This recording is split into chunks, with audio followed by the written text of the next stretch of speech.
Hey, what's going on? Welcome to MBTV. My name is Blake, and today we're going to be going over some quick tips to overcome adversity. Now, when I say adversity, I just mean basically anything that is preventing you from going from where you're at to where you want to be. Okay? This could be people within your network that you surround yourself with. They don't necessarily have to say negative things, but their actions could have they could have indirect effect on you and your attitude, your motivation to get things done. Okay, I've noticed ever since, well, this has been for a while now, but I've just started looking at other people and their actions and their activities and how they don't actually really do anything. Most people, anyways. And I'm on a college campus, by the way, in the middle of America. Most people, they'll do something, but they'll complain about it while they do it. Or they'll be like, man, this sucks. Well, they'll always find something to complain about, all right? And you could love these people. They could be a joy to be around half the time. But the other half, they could be just, saying something negative. And it doesn't really, hit you then, but it still is ingrained in your mind that, oh, this person's complaining, that person's complaining, that person's complaining, that person's complaining, that person's complaining. It must be socially acceptable to complain all the time. Now, what most people don't know is that complaining actually is holding you back, okay?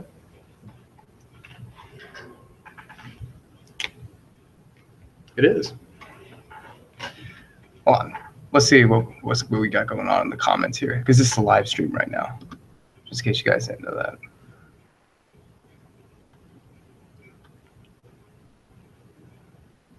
Well, I mean, of course you knew that. It's just like for later on, because I'm going to post this, and I'm going to try to make this short, okay? Maybe even edit it. Who knows? Anyways, I appreciate the 5 people tuning in right now. If you have any questions for me down in the comments, I'm just going to give you a quick little story, okay? I have been practicing up until today how I was going to execute a proposal for this service I was going to offer to somebody, to a small business, okay? So I'm living in a metropolitan area, and there's a little downtown part, okay? Little downtown area. Then there's like a little shop that sells suits. Little suit shop. It's owned by a guy, pretty old dude. The original owner retired. He's like 95 years old, but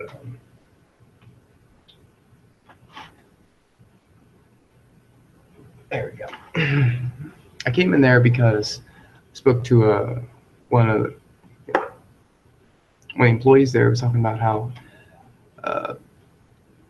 he asked me what I was doing in college, and I was like, well, I'm trying to hone my entrepreneurial skills, and right now one of the things that I'm focusing on is social media and internet marketing. Seems to come pretty easy for me. I don't know if it comes easy to most millennials, but I like to look at the latest trends and see how I'm being marketed to. Because I don't like to be taken advantage of. That's kind of like a thing. Hey, what's going on, man? I'm in a library right now. But anyways, so he gives me his business card, the employee does, and is like, come in next week. So when the owner's there, and he's feeling all right. So I go in there and I sit down, and I am just like, my nerves, it's nerve-wracking. Even though I was going through all that, practice beforehand, I was going through all these trainings, it doesn't compare to actually sitting down there and confronting what you fear. And it's not like, I was like fearing for my life. There was just that anxiety. It's like whenever you meet I'll give you an example for people who don't have any experience in sales, but have experience in, well, dating. You meet a girl or a guy that's like pretty dang cute, okay? You get a little bit nervous, and you're not even sure why. And you're totally fine around other people and other situations, heck, that are probably even considered by society to be hotter than the person that you just saw. But there's just something about them that just captivates you. And it makes you a little anxious that this is the person that is that could be right for you. And that's how I felt whenever I met this customer, well, not this customer, this potential client, because I really want to get into the arena of men's fashion and helping local businesses succeed in their and acquiring new customers. And one of the ways you do that is through, internet and social media marketing. So I felt like this would be a great fit, and I was just really nervous because I was worried I'd screwed up. And in a way, I did. Because really any deal you don't close is your fault, because you either didn't overcome an objection or you didn't listen right to what the client needed. But there are some things you just can't change. And I'll tie this back in with complaining in a second. You can't really change. Well, you can. It just takes some very tactful sales skills that I haven't acquired yet. But some people have this mindset that only one certain type of people are going to come in and do business with them. Okay. Now, and not a business setting, but like in a social setting, you could have this mindset that you are only going to be talking and associating with this certain group of people. Okay. It can either be at your level or on a lower level, and you could be afraid of reaching up, whether it's the socioeconomic chain, whether it's people who are smarter than you, people who have more influence than you. You could be afraid of reaching up. And so I felt like in this business owner's standpoint, they were afraid of reaching for an audience that they had no idea about. But you see, it's their job as a business owner to know about an audience that has an interest in their products and services. Like, if I have a shop that is selling men's clothing in a metropolitan area within a mile of a college campus that has 17,000 students, 40% of them, or 45% of which are male, then I need to be doing some, and who are all millennial, by the way, or most of them are millennials. I need to be doing some marketing that is geared toward them. Okay. And he just, when I asked him, why doesn't he do that? He keeps on coming up with these objections or these excuses, reasons why he can't do it. Either the suit that he has is too expensive. And for your situation, you could have this thought in your head, like if you are scared of talking to somebody who is prettier than you or perceived as having more value than you, you could think that, oh, they aren't going to get any value from me by interacting with me, or they're not going to be able to, they're probably just going to ignore me, or I'm going to say something wrong and it's going to mess up our entire relationship and my chance of even talking to any type of those people again. So I'll just wait and let them come to me. I'm not going to reach out. It's like the number one mistake that people make, whether it's in business or it's in life, is they are not willing to reach out,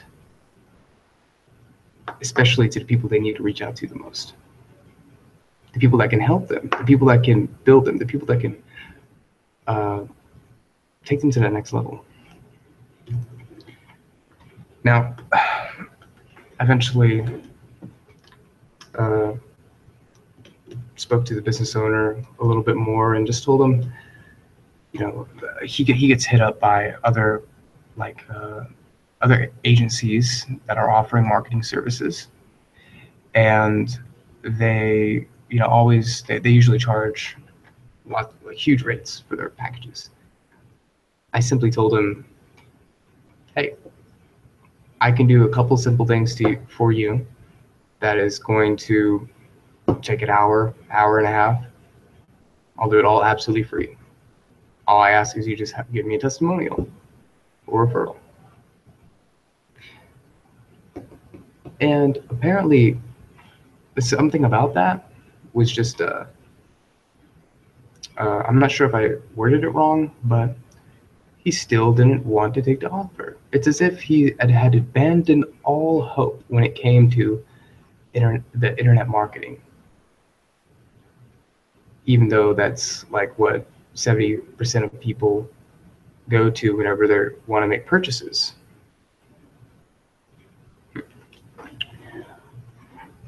He was so focused on what has worked in the past. CEOs, lawyers, doctors, six-figure earners coming into a store and buying, his services, or buying his suits, his ties, his shoes, his dress shirts.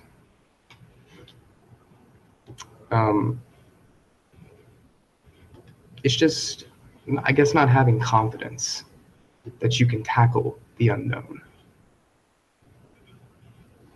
I mean, I hate ambiguity. I hate it. But that's why I spend every minute of my life, of my working life, trying to become more aware of what I don't know, okay? And that's why I have like freaking 150 gigabytes worth of courses on my computer right now that I downloaded within the past month. Which, by the way, if you want to like private message me, and there's just something that you're like dying to learn about, I probably have a course over it. Like especially if it's something like business related. So you can go ahead and message me on Facebook, Blake Toves, add me on there, feel free. Offering special deals for a social event. Sarah and Orbalis says, offer value to students, extra funds, capable of purchasing a package of goods. Yeah. Sarah, and actually there's another suit store around our area that does that, but they do it for a fraternity. They give them like a 25% discount or something like that. There's so much missed opportunity that it kind of makes you feel like you're living around a bunch of stupid people, okay? People that have no business being in business. Maybe it's just me living in Midwest America, and then again, this is the state that has that's ranked 48 in the 50 states. It's somewhere around there as far as education. Like we have one of the worst educational structures in the U.S. But hey, whenever you're around terrible education, public education that forces you to reach out and find knowledge that can actually change your life. And the people that don't do that, whew, they're in for a rude awakening. But anyways, I went to an acupuncture after I spoke with that shop owner, and I left, and I told him that I'd follow up with him and send him an audit or a flyer of some of the things that I can do for him. I went to this acupuncture specialist that I spoke to a while back. Something totally unrelated. Just I was curious about acupuncture. And he actually sat me down and he stuck my hands. stuck pins and needles in my hands, and it was kind of a weird experience. And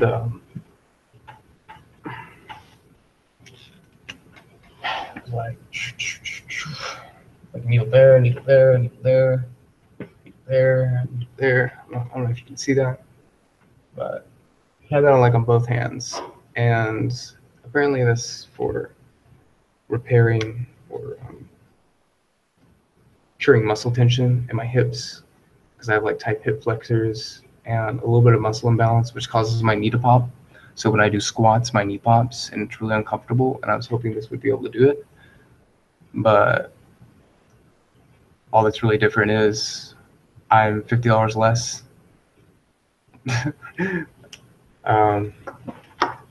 Yeah. But I spoke with him for a good 30 minutes. I was asking him, questions related to marketing tactics he's used in the past, and really his story of of his life up until then. And it's very colorful, very artful. He came from South America. He did lots of. He's Korean, acupuncture specialist. Been in the business for two decades. Okay, was down in Brazil, did acupuncture down there, learned Spanish, and he had his own practice there. Eventually moved to Arizona and did acupuncture there. Charged people $60, $30 when he got started out, but it was really, really weird because he told me he was better at speaking Spanish than he was English. I thought that was kind of interesting. I was like, why don't you go hit up the Spanish community then, man? That's exactly what he was going to do. He was wanting to move away from our primarily white area of Oklahoma City into more Latin American area. Although they, in that demographic where he was trying to move, he stated they had less money. They're more inclined to try something that was holistic and non-Western. And the people up where I live, they rely more on Western medicine, needles and pills. But he basically gave up on this entire marketplace. He's a business owner that gave up on any hope of acquiring clients that could, have their ailments resolved. And the thing is, he had all the right resources to pull off a successful, internet marketing campaign that wouldn't even cost a lot of money. Okay, he had probably about 2 or 3 dozen people in Oklahoma City that could do testimonials for him. And then he gave another excuse oh man, they're not gonna. I asked for a testimonial, they just don't follow up, or I guess a lot of problem for him was people just not following up.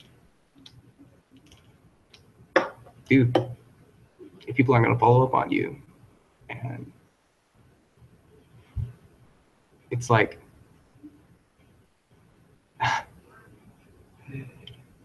you want them to do something for you. You need to follow up with them, okay?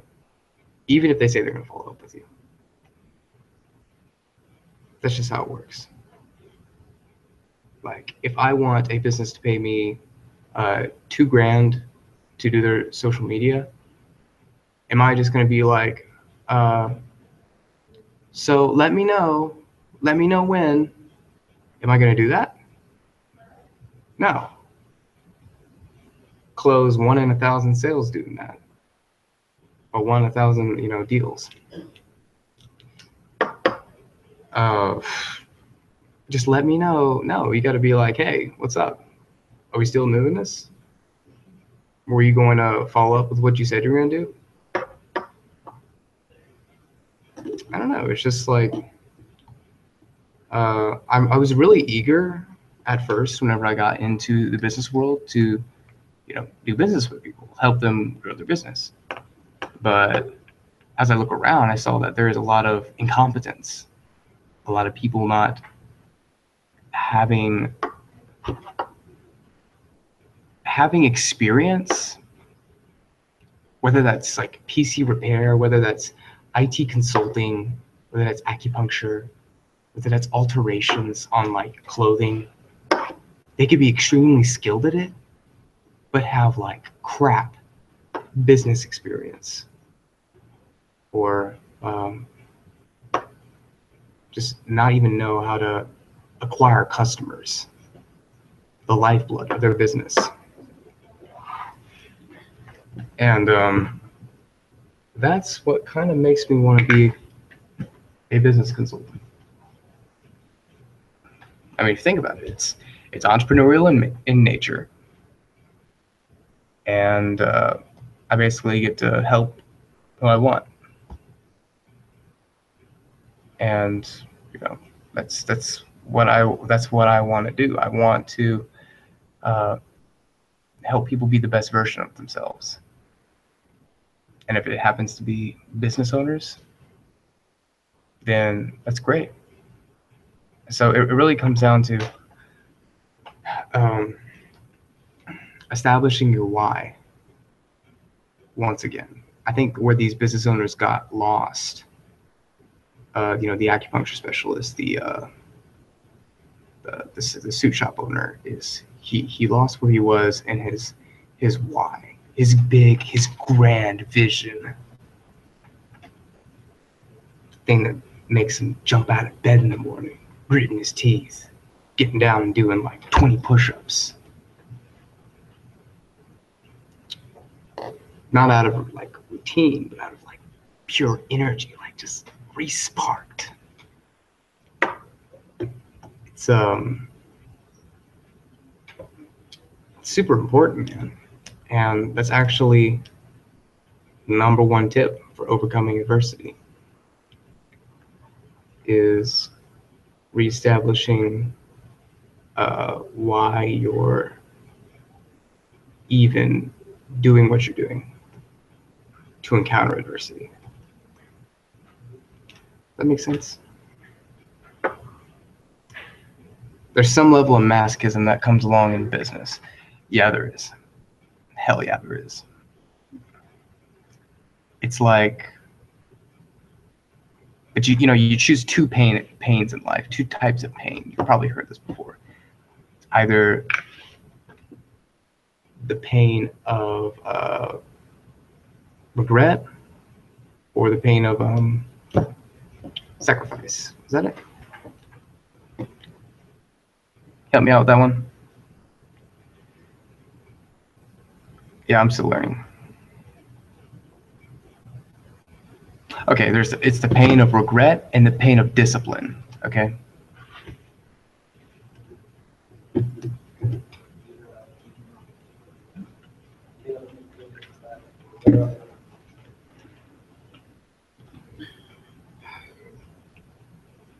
I like to refer to great leaders for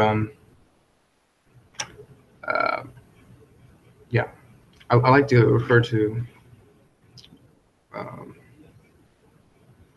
the greatest of the great. I'm going to give an example. And you don't have to be a Christian. You can be non-religious. Just see this from a philosophical standpoint. Jesus Christ. Okay. He basically was like, bro, I don't wanna freaking party all night and do sodomy and go through all this bullshit everybody else does. I want to lead people on the path to righteousness. Get better in tune with themselves. Get a better connection with their higher purpose or higher power. I want people to stop focusing on all this trivial bullshit and focus on coming together and actually like doing something grand and great. and I will sacrifice my life for that to happen. Okay.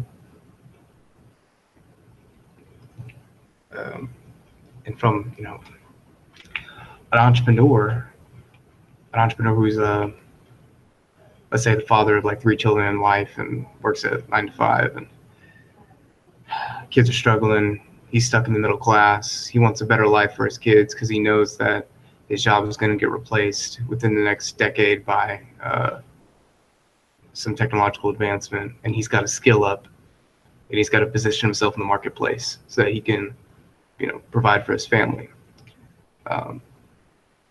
He has to suffer. He has to go through the pain of not going out with the guys. He has to suffer through the pain of not sometimes spending time with his family. Sometimes he has to be a workaholic.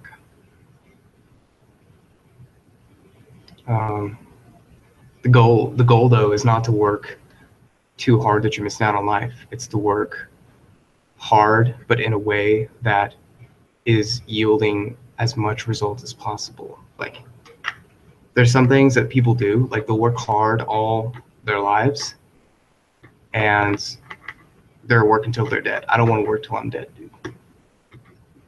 Like, we're living in the age of freaking the internet, where I can hire somebody for $5 to design a logo for me. For $15, do market research. And I looked on Fiverr today for $40. Send me like theta waves through a video conference to heal me spiritually, or to relieve me of some sort of like bad karma. Like, you can pay somebody to do that. Isn't that crazy? I can take money out of my wallet and pay somebody to heal me spiritually. Well, that's the idea, isn't it, right? Come on, man. You can't do that. I guess you could if you should believe that. 4 to 6 hour a day work week. It's coming. Yeah, man. It really is. And there are people that are living that lifestyle right now, and it's just because they've learned how to leverage certain technologies to their advantage. And since we're living in a Western world, well, I'm living in the United States of America. Okay, there's so much opportunity around me that people don't understand, that people don't take advantage of. Okay, I can get a business owner to pay me $1,000. Okay, and then to do a whole list of services, and I can take like 300 of that, outsource it to people in different countries who will do that for a livable wage for me, and deliver results to that client that I have, and I make money off of that. Now, that's easier said than done, and you got to have a lot of systems put in place, and you got to go out and acquire customers, and you got to compete with all these people, and you got to find the right people to work with to outsource your things to, and make sure the work is all done, and you have, again, systems in place. But it is possible. There are courses out here that teach that. There are people who are doing that. Maybe not even do social media for a client, or for yourself. Like, if you're your own brand, if you're like a fitness celebrity, which we all can't be fitness celebrities, but I'm pretty sure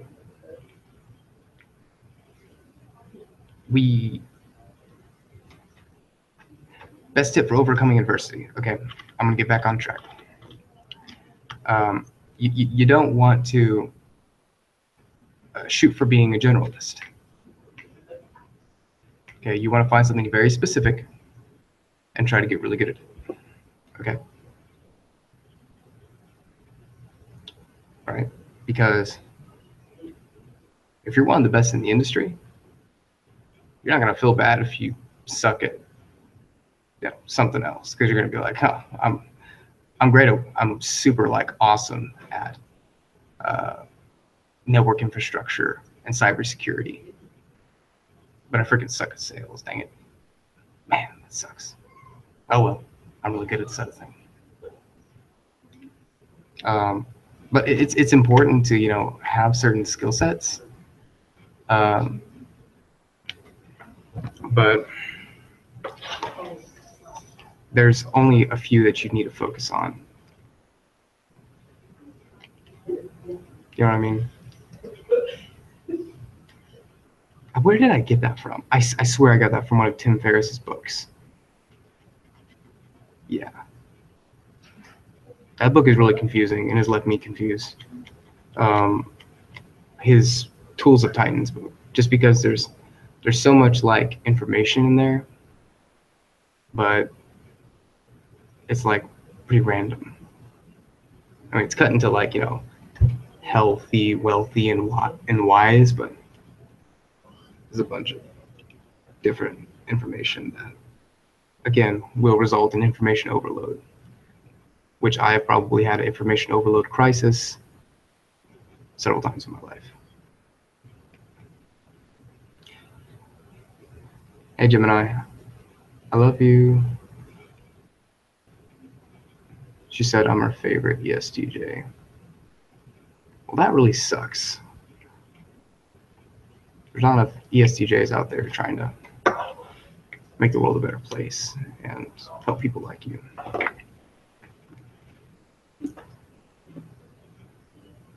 Saren, you're making working business models, startup companies that empowers new entrepreneurs, team success in your future. Wow, that's awesome. I'd love to connect with you, like on LinkedIn or something.